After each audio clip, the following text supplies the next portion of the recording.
Blessed and happy Easter to all of you, my dear friends, my dear brothers and sisters, my dear good people of God. This is the day the Lord has made. Let us rejoice and be glad in it. Today is April 20, 2025, and today is Easter Sunday, year C. Today's gospel is from the beautiful and the wonderful account of the Gospel of John, chapter 20, verses 1 to 18. Resurrection is the greatest story ever told because it speaks about the greatest love of God to humanity. Today, we have to reflect about the original experience of Easter. What is the first Easter looks like? I quote, Mary Magdalene came to the tomb early in the morning while it was still dark. Early in the morning while it was still dark. It is early in the morning but still dark. This is the line of today's gospel that reminds me of Easter. But friends,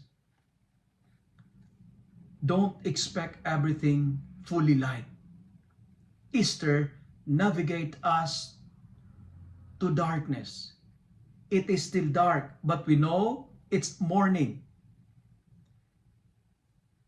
There is darkness, but it's already morning, meaning to say it's a new day. The message is very clear. In darkness, there will always a new day. In darkness, there is always the sun that is about to shine. There are three characters in the gospel that help us to understand the meaning of Easter for us this year. Number one, Mary Magdalene. Her experience of Easter is like this. She thought somebody disrespected the corpse of her master. I like what she did. She ran. And this is a beautiful image of being a disciple, running. My dear friends, do we have the energy to run just to look and search for Jesus? Like Mary Magdalene, do we search Jesus in our life? Darkness is an image of running away because a precious treasure of yours is lost. My dear friends, when you're running looking for someone you love, it means there is a new day. When you're running looking for someone you love, meaning to say there is a hope. Looking for Jesus is a new day. Looking for Jesus is hope. Easter is not about hunting for bunny. It's not about hunting for eggs, but it's all about looking for Jesus. What is interesting in our life is this. When the Lord seems to absent, we look for another source of light and joy. When we felt that the Lord is absent, instead of looking and finding and searching for Him, we search for other things, like we go for eating, outing, sleeping, traveling, shopping. But for Mary Magdalene, she searched for Jesus. She looked for Jesus. Friends, let your new day be looking for the Lord. And another character mentioned in today's gospel is the character of Simon Peter. And his encounter of the Lord transformed him from fears, from denying. Remember, he denied Jesus thrice. He was changed into a bold and brave and courageous evangelizers. When he found the empty tomb, the gospel, no mention of words of Peter. Like Peter, keep quiet. Pause for a while. Then speak or talk later. Nowadays, it's very easy to speak. But like Peter, let our encounter of Jesus be encounter in our encounter with Jesus be with our voice and our words. Because an encounter with the Lord will change us.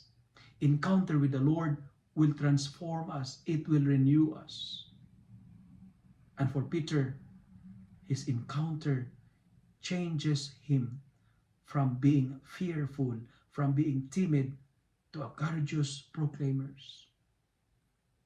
And another and final character that mentioned in today's gospel is the beloved disciple.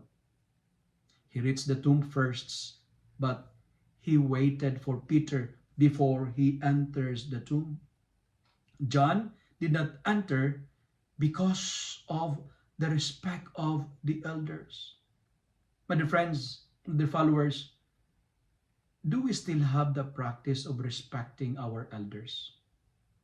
For all the young people who are listening to me, do you still respect your parents, your grandparents?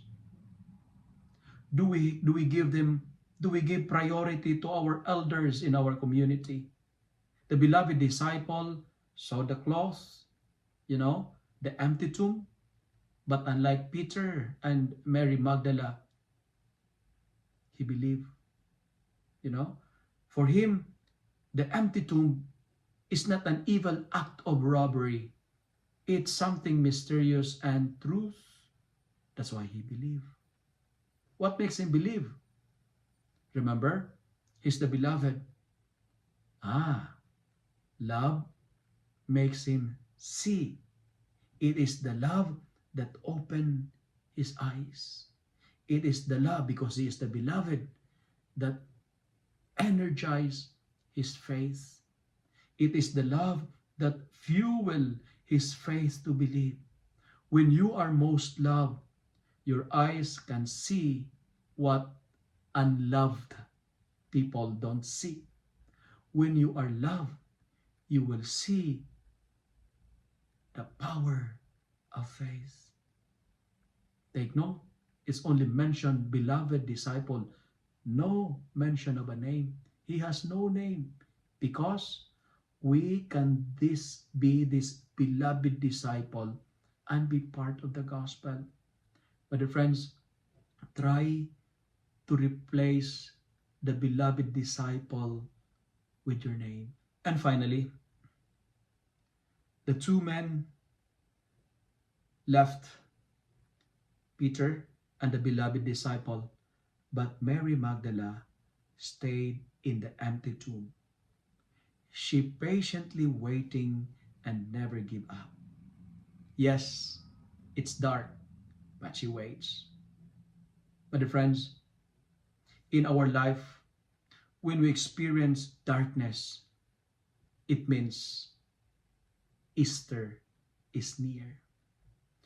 When we experience defeats, meaning to say, victory is on your way. When you experience failures and pain, meaning to say, your healing is coming to you. It was dark, but Mary waits, because Easter is an experience of hope. If you love and like this reflection, kindly share it with your friends, share it with your family, make the Word of God viral so that many will be blessed. Amen.